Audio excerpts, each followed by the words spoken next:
जय श्री राधा कृष्ण भगवान जी की मंदिर श्री बंसी वाले महात्मा यूट्यूब चैनल की ओर से हम आप सभी भक्तों का हार्दिक अभिनंदन करते हैं। जैसा कि आप सभी जानते हैं कि इस वर्ष 2021 में पितृपक्ष अर्थात जिसको श्राद्ध के नाम से जाना जाता है वो 20 सितंबर से लेकर 6 अक्टूबर तक रहेंगे। इस वर्ष पितृपक्ष 20 सितंबर से लेकर 6 अक्टूबर तक रहेगा। इसके बीच में पिंडदान, तर्पण, हवन और अन्नदान का विशेष महत्व माना जाता है। हमारे हिंदू धर्म में पितृपक्ष का विशेष महत्व माना जाता है। तो आज की इस वीडियो में हम आपको पितृपक्ष के महत्व और इस पितृपक्ष में जो जो कार्य हमें विशेष रूप से करने चाहिए, क्या सावधानी रखनी चाहिए, ये सारी जानकारी हम आपको देने जा रहे हैं। तो यहाँ से हम बात आरंभ करते हैं। हमारे हिंदू धर्म में पितृपक्ष का बहुत अधिक महत्व माना जाता है। इसकी शुरुआत भाद्रपद मास की पूर्णिमा तिथि से हो जाती है और समाप्ति आश्विन मास की अमावस्या के दिन हो जाती है। तो इस वर्ष 2021 में पितृपक्ष 20 सितंबर से लेकर 6 अक्टूबर तक रहेगा। इन 16 दिनों की अवधि में पितरों का श्राद्ध कर्म किया जाता है। हमारे हिंदू धर्म ग्रंथों के अनुसार इस दौरान हमारे पूर्वज धरती पर अपने परिवार के लोगों से अपनी मुक्ति और भोजन लेने के लिए मिलने आते हैं। इसलिए इन दिनों में पिंडदान, तर्पण, हवन और अन्नदान का विशेष महत्व माना जाता है। पितृपक्ष के महत्व के बारे में हमारे हिंदू धर्म ग्रंथों में बताया गया है कि इन श्राद्ध के दिनों में श्राद्ध पक्ष के बीच में पूर्वज अपने परिजनों के हाथों से तर्पण स्वीकार करते हैं। इस दौरान पितरों की आत्मा की शांति के लिए पिंडदान करने का भी विधान बताया गया है। मान्यता है कि जो लोग इस दौरान सच्ची श्रद्धा से अपने पितरों का श्राद्ध करते हैं उनके सभी कष्ट दूर हो जाते हैं। पितृपक्ष में दान पुण्य करने से कुंडली में पितृदोष दूर हो जाता है। ऐसा भी कहा जाता है कि जो लोग श्राद्ध नहीं करते उनके पितरों की आत्मा को मुक्ति नहीं मिलती और पितृदोष उनको लग जाता है। इसलिए पितृदोष से मुक्ति के लिए पितरों का श्राद्ध हमारे हिंदू धर्म ग्रंथों के अनुसार बड़ा जरूरी माना गया है।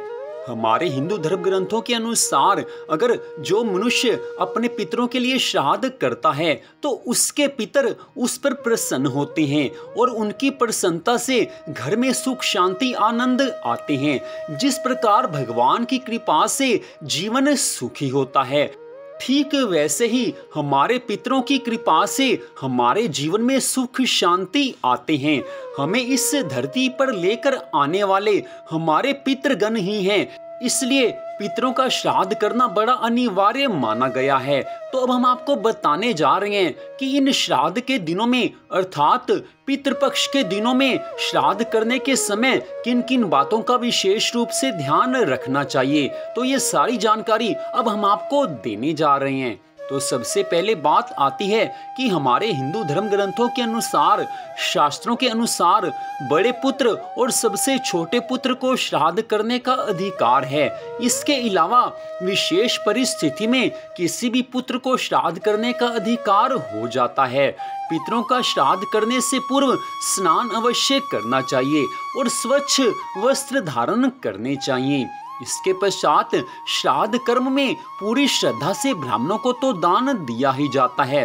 साथ ही यदि किसी गरीब जरूरतमंद की सहायता भी आप कर सकें तो बहुत पुण्य मिलता है। इसके साथ साथ गाय, कुत्ते, कौवे और पशु पक्षियों के लिए भी भोजन का एक अंश जरूर डालना चाहिए। शास्त्रों के अनुसार पितृपक्ष के दिनों में कोई भी शुभ कार्य नहीं किया जाता। इस दौरान कोई वाहन या नया सामान नहीं खरीदा जाता। इसके अलावा मांसाहारी भोजन का सेवन इन दिनों में बिल्कुल भी नहीं करना चाहिए। श्राद्ध कर्म के दौरान आप जनेऊ पहनते हैं तो पिंडदान के दौरान उसे बाएं की जगह दाएं कंधे पर रखें। श्राद्ध कर्म कांड करने वाले व्यक्ति को अपने नाखून नहीं काटने चाहिए, उसे दाढ़ी या बाल भी नहीं कटवाने चाहिए। इसके बाद बात आती है कि श्राद्ध के दिनों में तंबाकू, धूम्रपान, सिगरेट या शराब का सेवन नहीं करना चाहिए। इस तरह के बुरे व्यवहार में कभी नहीं लगना चाहिए। यह श्राद्ध कर्म करने के फलदायक परिणाम को बाधित करता है। वैसे तो इन बुरे कामों से सदा दूर रहना चाहिए, लेकिन विशेष रूप से इन श्राद्ध के दिनों में इन बुरी चीजों से बचना चाहिए।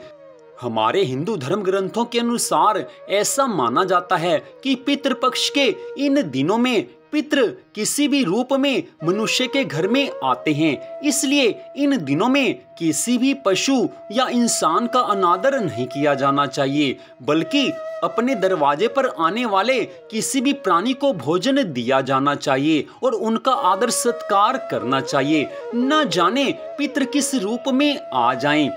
पितृपक्ष के इन दिनों में ब्राह्मणों को तो भोजन करवाना ही चाहिए। इसके साथ ही गायों, कुत्तों और चींटियों को भी यथासंभव भोजन करवाना चाहिए। जो उनके लिए आवश्यक हो उस चीज का प्रबंध करना चाहिए। इतना करने मात्र से पितरों की कृपा तो मिलती ही है, पितरों का आशीर्वाद मिलता है, जिससे घर में सुख शांति होती है और साथ ही भगवान की कृपा भी मिलती है, क्योंकि स्वयं भगवान ने ही इन श्राद्ध के कर्मों को करने के लिए बताया है। भगवान ने स्पष्ट कहा है कि जो धर्म ग्रंथों के अनुसार अपना जीवन यापन करते हैं उन पर भगवान की अनंत कृपा होती है। जो धर्म के अनुसार अपना सारा कार्य करते हैं उनको तो भगवान की कृपा मिलती ही है। तो अंत में सबसे बड़ी आवश्यक बात यह है कि आप कभी भी किसी भी दिन श्राद्ध करें, जैसे जिसका किसी के घर में श्राद्ध हो, उस दिन जो भी कार्य करें पूरी श्रद्धा भावना से करें। ब्राह्मण को स्पष्ट कह दीजिए कि आप सारा कार्य विधि से करवाएं, पूरी श्रद्धा भावना से करवाएं। ब्राह्मण को तो आपने ये कहना ही है, साथ ही आप भी श्रद्धा भावना से सब कार्य करें, क्योंकि श्रद्धा भावना से किए गए धर्म कार्यों से भगवान प्रसन्न होते हैं, भगवान की कृपा मिलती है। तो पितृपक्ष अर्थात श्राद्ध के दिनों में इन सब बातों को आप अपने ध्यान में रखें, इन सब बातों के अनुसार अपने सभी धर्म कार्यों को करें। तो मंदिर बंसीवाले महात्मा यूट्यूब चैनल की ओर से आज की इस महत्वपूर्ण जानकारी को सुनने के लिए आप सबका हार्दिक धन्यवाद। भगवान श्री राधा कृष्ण जी की अनंत कृपा सदा आप सब पर, आपके परिवार पर बनी रहे। इसी मंगल कामना के साथ जय श्री राधा कृष्ण भगवान जी की जय। जय श्री राधे, जय जय श्री राधे, जय जय श्री राधे श्याम।